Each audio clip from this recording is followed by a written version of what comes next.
You know, I'm the eldest of 6 children, and we didn't have that much growing up. My dad was a policeman, and it was the 80s, so money was tight. I sometimes have to pinch myself now when I think about what my brother and business partner Rob and I have created. We now manage many millions of pounds for our clients, and we continue to grow as a result of the great value we bring into our clients' lives. I'm very grateful.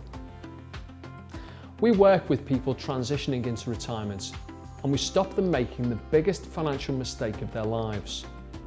A mistake that, without our help, will see them dependent on their children throughout retirement and then die destitute. The tragedy that this generation of people will make without our help is too terrible to contemplate. We're there to prevent it.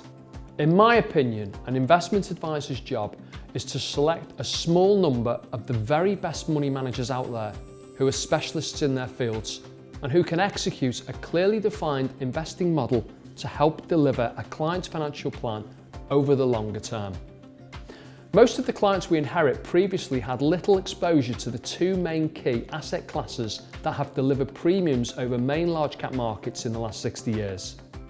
The equity and bond ratio is also often split around 50-50 on balance, which also limits returns. Then we see certain funds not even keeping pace with the basic index they track, rather underperforming it, and by stretch in some cases. And if you're paying for active management, it should be the exact opposite. Other funds sometimes have a flexible bond and equity setup, and I'm not a fan of these. You want the manager to believe in one or the other and get on with it. Instead, there's this conflict on which way to go running through the portfolio.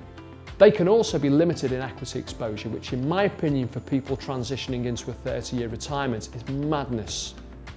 We have a simple and robust model which comprises 15 collective funds, 9 equity, 5 bond and 1 property, all managed by just 3 proven fund managers. And everyone we look after has exactly the same setup. The only thing that changes is the weighting in each fund, and this is dependent on how cautious or aggressive a client wishes to be.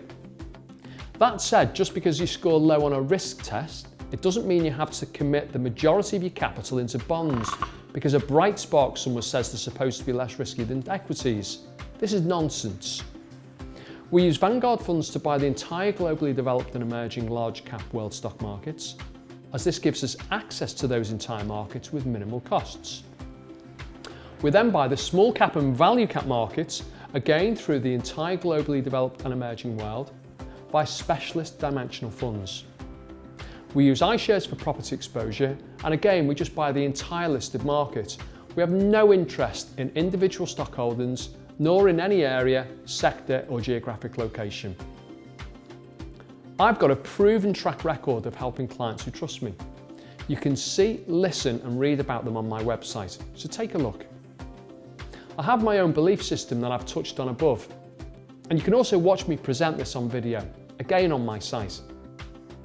I'm head of my own family firm and an award-winning top 1% investment advisor, as featured in The Times, The Telegraph and The Mail on Sunday.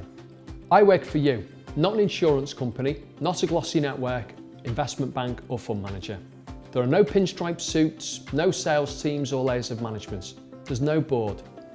All of which means you get fairly priced financial planning and investing services. It's all about you and me, so get in touch.